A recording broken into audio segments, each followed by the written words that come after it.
Assalamualaikum warahmatullahi wabarakatuh. Bismillah, masyaallah, la yasuqul khaira illallah. Bismillah, masyaallah, la yasrifus su'a illallah.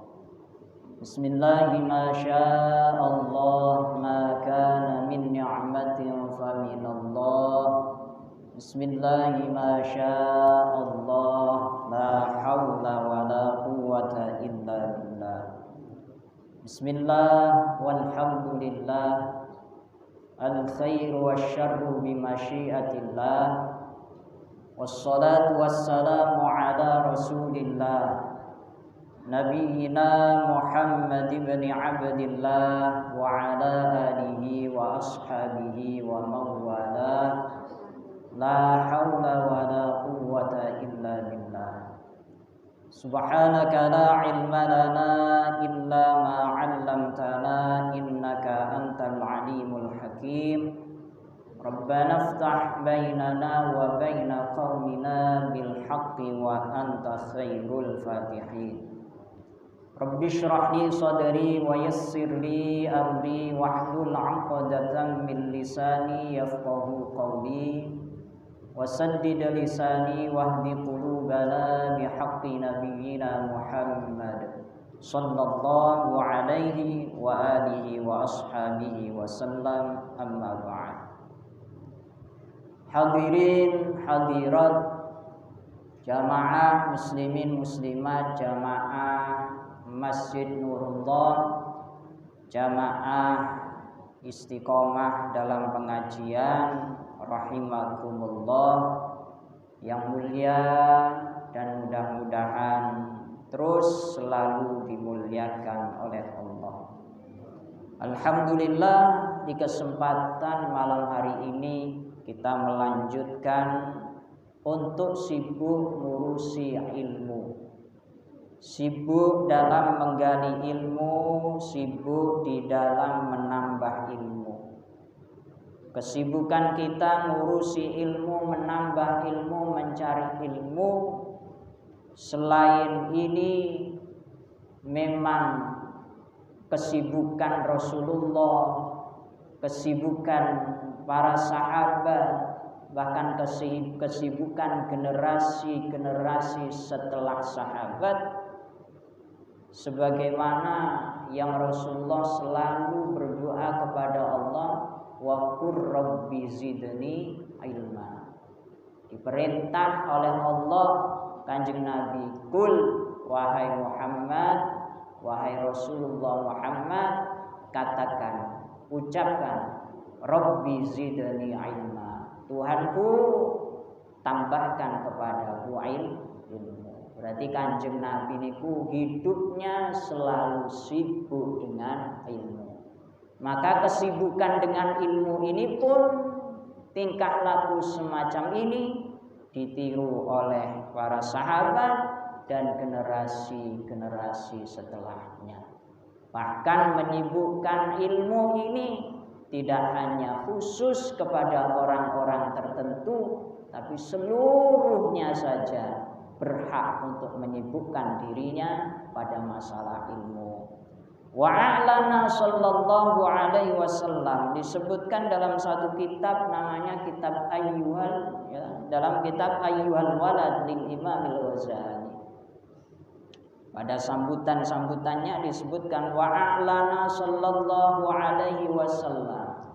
Rasulullah sallallahu alaihi wasallam itu pernah mengumumkan, pernah memberitahukan annal ilma lil jami, bahwasanya ilmu itu tidak khusus pada orang tertentu, tapi ilmu itu lil jami, untuk seluruh manusia.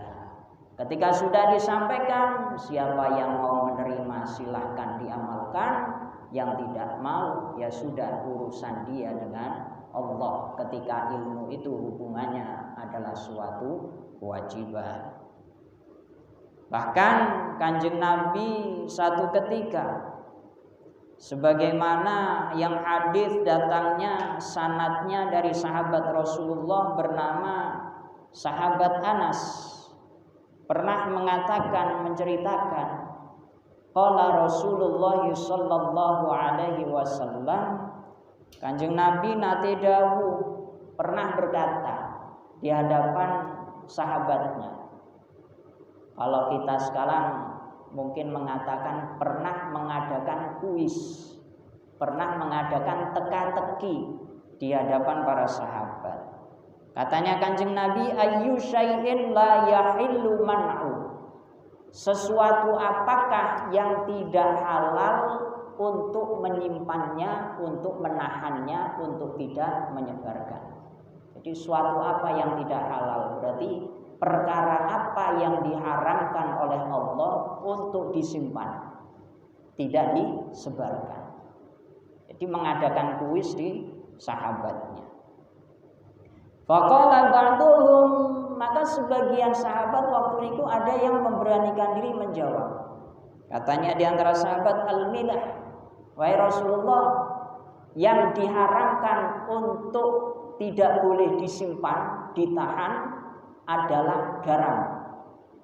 Garam alias uyah. Jadi kalau kita punya garam, tonggo jaluk harus dikasih, karena itu bagian bumbu yang terpenting. Sing ono garame ya campak. Garam katanya sahabat di antara sahabat Rasulullah.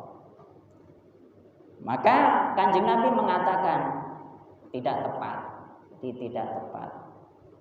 Wa qala akhar, kemudian yang lain di antara sahabat menjawab, an-nar.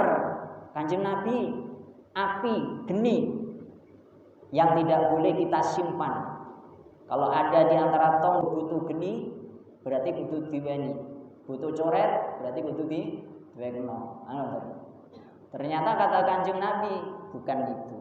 Ya, bukan itu. Sampai banyak sekali di antara sahabat menyebutkan tidak ada yang berhasil menjawab sebagaimana yang dimaksud Kanjeng Nabi.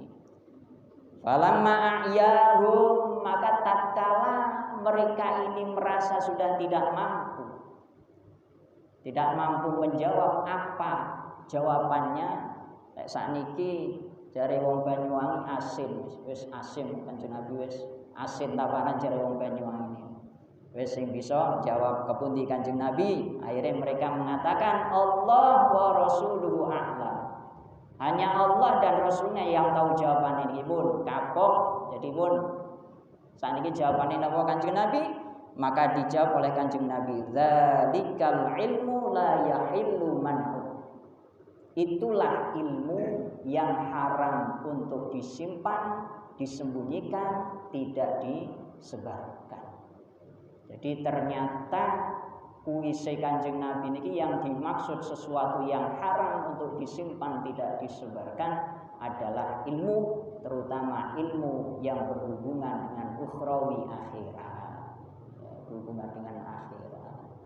Jadi berbicara dengan kuis, cuma kuise Kanjeng Nabi ini mboten enten hadiah ya waktu niku. Bedane ngoten. Wis bisa ing bisa ya wis. Jadi terus kadung ana hantar let kepundi misale ana kuis enten hadiah ya mboten napa-napa. Asalkan hadiahnya ini tidak diambil dari pesertanya. Misalnya ada peserta A, B, C, D, E ikut kuis ya urunan 20.000. Dari 20.000 ini digunakan hadiah yang bisa jawab. Itu yang tidak boleh karena masuk unsur judi. Yang boleh itu bagaimana? Hadiahnya dari yang menanya atau diambilkan dari dana bukan orang yang menjawab yang berkuis. Maka itu ada sesuatu yang dibentuk dalam kuis-kuis ya, hadiah sepeda dia ini. Tapi mendapatkan kerugiannya itu dananya dari peserta. Ketika sudah membeli kartu ya. Nah, ini bahaya ya, perlu dievaluasi. Kalau yang kepengen hadiah, ya cuma ada yang bisa beli. Wis diusaha ada orang daripada bercampur dengan sesuatu yang mengandung judi. Maka Rasulullah mengadakan kuis seperti itu, tidak dilarang. Bahasa kuis itu bukan dilarang. Tapi kalau mau memberi hadiah, nah itu tentunya ada tata caranya secara syariat. Jadi pesan Kanjeng Nabi bahwasanya ilmu itu tidak boleh disimpan, haram disimpan dan harus disebarkan. Karena itu lewat pengajian ini kula jenengan memakmurkan masjid ini dengan cara menebar daripada ilmu agama. Para hadirin hadirat yang dimuliakan Allah, selanjutnya kita melanjutkan ngaji kita masih seputar masalah sunnah sholat. Jadi kita perinci mengenai masalah kesunahan-kesunahan. Ternyata ketika kita gali banyak sekali kesunahan. Yang terakhir kemarin kita bahas sunnah sholat itu adalah khusyuk. Kemarin sudah kita bahas, ya cukuplah panjang lebar. Bahkan dikatakan di antara satu kitab itu dikatakan ahammuha, khusyuk niku termasuk di antara sunnah yang paling penting dari sunnah-sunnah yang lainnya. Jadi bukan paling pentingnya ibadah ya, paling pentingnya sunnah. Karena kemarin kita bicara khusyuk niku kan kalau mengacu pada ulama yang bermadzhab Syafi'i niku hukumnya sunnah. Jadi apa ada yang mengatakan rukun atau menjadi syarat sahnya sholat, enten seperti Imam Ghazali dan diantara ulama-ulama lain. Cuma ada diantara ulama itu mengatakan seorang yang mengatakan ya bahwasanya khusyuk itu menjadikan syarat sahnya sholat, niku diantara ulama ya menyatakan orang itu sudah dianggap memiliki khusyuk di dalam sholatnya dan sholatnya sudah terpenuhi. Niki bagi orang yang mewajibkan khusyuk ya di dalam sholat itu, kalau dia dalam sholat khusyuk walaupun sebagian saja, tidak, jadi tidak mengharuskan dari awal sampai akhir. Betul. Itu sudah dianggap sah sholatnya bagi mereka yang mewajibkan khusyuk di dalam sholat. Nah, itu penjelasan secara terperinci. Berarti kalau kita mengikuti ulama yang mengatakan khusyuk itu wajib, pokoknya ketika sholat, misalkan sholat maghrib, ada bagian tertentu entah rakaat pertama, kedua atau ketiga bacaan yang mana kita khusyuk di situ. Itu berarti sudah juz'un, satu bagian darinya. Saliyane kok terus ada yang gelambiar nomor ini, niku sholatnya sudah dipandang sah. Tapi kadang mulai takbiratul ihram wis gelambiar nomor ini sampai salam. Nah ini yang akhirnya tidak memenuhi syarat, tidak menjadikan sahnya sholat. Ini yang menanggapi bahwasanya khusyuk itu menjadi wajib. Tapi bagi para ulama Syafi'iyah karena khusyuk itu sunnah, andai kata ada orang yang dari awal sampai akhir tidak khusyuk, ya berarti sah. Cuma perlu kita ketahui ahammuha, bahwasanya khusyuk niki adalah termasuk sunnah yang paling penting. Berarti kalau yang paling penting ya dari klasifikasi itu kalau kita bisa ya kita belajar semaksimal mungkin, jadi karena sunnah yang paling penting. Berikutnya di antara kesunahan dalam sholat ya adalah at-tazayyunu, berhias, wat-tajammulu fiha, jadi menggunakan ya pakaian yang bagus. Jadi menggunakan pakaian yang menghias dirinya. Ini tentunya secara khususnya bagi laki-laki.